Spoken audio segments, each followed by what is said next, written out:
এটা সম্পূর্ণ পরিকল্পিতভাবে, এটা সম্পূর্ণ পরিকল্পিত। আমি আপনাকে একটা ভিডিও দেখি, এখানে তার এই হাদির বক্তব্য, সে বলেছে যে কোনো পত্রিকা, এই যে আপনি শুনেন এই বক্তব্যটা, এই যে তার বক্তব্য শুনেন। আমি মনে করি যারা এটা করেছে তারা দেখেছে যে হাদি মরে গিয়েও বেঁচে আছে। এক হাদি না, লক্ষ কোটি হাদির জন্ম হয়েছে। সে হাদির জনপ্রিয়তাকে ভিন্ন খাতে দাবিয়ে দেওয়ার জন্য, হাদির জনপ্রিয়তাকে ঈর্ষান্বিত হয়ে তারা এটা করেছে। কারণ কোটি কোটি মানুষ, কোটি কোটি জনতা হাদিকে আদর্শ হিসাবে নিবে, যে একজন হাদি কিভাবে একজন প্রতিষ্ঠানে পরিণত হতে পারে, সেটা হাদি মরে গিয়েও আমাদেরকে দেখিয়েছে। এই যাতে হাদিকে সারা বাংলাদেশের মানুষের সমবেদনা, যেন আমি কোনোদিন দেখিনি, কিন্তু তার প্রতি আমার যে মায়া, আমার যে কষ্ট, আমি আজ পর্যন্ত অনেক মৃত্যুর খবর আমি শুনেছি, কিন্তু আমি এত কষ্ট কখনো পাইনি। আমি তাকে আমার অত্যন্ত পছন্দ করতাম, যে একজন মানুষ একা রাস্তায় দাঁড়িয়ে কিভাবে প্রতিবাদ করে ইনকালাম মঞ্চকে সে একটা প্রতিষ্ঠানে পরিণত করে নিয়েছে। কিন্তু আজকে মরে গিয়ে সে শুধু সারা বাংলাদেশে নয়, সারা বিশ্বে সে আলোচিত হয়েছে। হাদি, হাদি নাম একটি। কিন্তু এখন যারা দেখেছে যে আমরা এতদিন পর্যন্ত বাইরে বসে আন্দোলন করি, এত কিছু করি, এত জনপ্রিয়তা তো আমাদের নাই। হাদির এই জনপ্রিয়তাকে ভিন্ন খাতে, হাদির আদর্শ যাতে মানুষ ধারণ করতে না পারে, হাদির যে কল্যাণ করে যে আদর্শ, রাষ্ট্র দেশপ্রেম, এটা থেকে নস্যাৎ করার জন্য, এটা থেকে মানুষের চোখ অন্যদিকে ঘুরানোর জন্য, তার ভালোবাসার নামে তাকে ধ্বংস করতেছে। তার হাদি সাহেবের এই মহৎ কাজকে, তার আদর্শকে, তার এই জনপ্রিয়তাকে।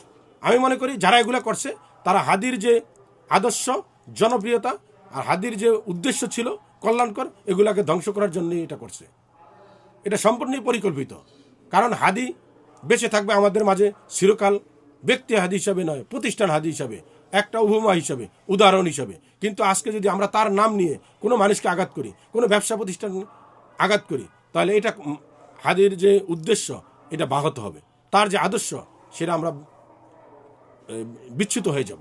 তা আমরা বলবো যারা এগুলো করছে তারা এগুলো থেকে বিরত থাকবে। এগুলো অত্যন্ত সুপরিকল্পিতভাবে করছে, যাতে আজকে আপনি যেমন বলেছেন যে সারা বিশ্বে হাদির হেডলাইনে থাকার কথা, আজকে আসছে বিভিন্ন, এটাও তো আমাদের জন্য কষ্টকর। প্রতিটা মানুষের ভিতরে রক্তক্ষরণ হচ্ছে। হাদির মৃত্যু কেউ স্বাভাবিকভাবে মেনে নিতে পারছে না। তার এই মৃত্যুকে কেন্দ্র করে কেউ ষড়যন্ত্র করে তার এই কল্যাণকর কাজগুলো আদর্শরে, তার আদর্শ থেকে মানুষের বিচ্যুত হয়ে যাবে, তা কষ্ট পাবে অন্য মানুষ, এটা তো আমরা প্রত্যাশা করি না। শহীদ ওসমান হাদি একজন বলিষ্ঠ কণ্ঠস্বর ছিলেন, দেশপ্রেমিক ছিলেন। কিন্তু আমি বলবো সে বেঁচে থাকতে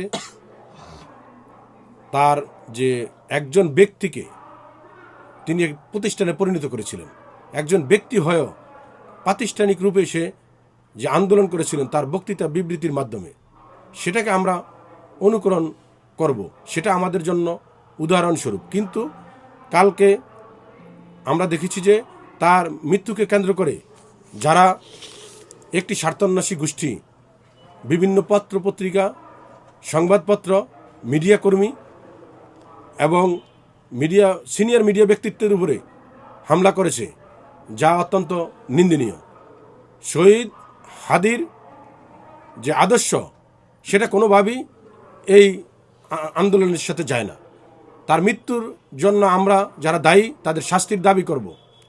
কিন্তু হটকারী সিদ্ধান্ত নিয়ে তার এই আদর্শ থেকে বিচ্যুত হয়ে নিজেদের স্বার্থ হাসিল করার জন্য যারা এগুলো করছে, আমি সরকারের প্রতি আহ্বান করব, যারা এই শহীদ হাদির মৃত্যুর এই সুযোগ নিয়ে অস্থিতিশীল পরিবেশ তৈরি করার চেষ্টা করতেছে, বিভিন্ন সংবাদ মাধ্যম সহ অন্যান্যর উপরে হামলা করছে, এই আন্দোলনকে ভিন্ন খাতে নেওয়ার চেষ্টা করছে, তাদেরকে খুঁজে বের করবে এবং আইনের আওতায় নিয়ে আসবে, যাতে ভবিষ্যতে বাংলাদেশের কোনো ব্যবসা প্রতিষ্ঠান, সংবাদকর্মী তাদের উপরে এই ধরনের হামলা না হয়। যেটার যে ঘটনা তার বিচার আমরা চাই।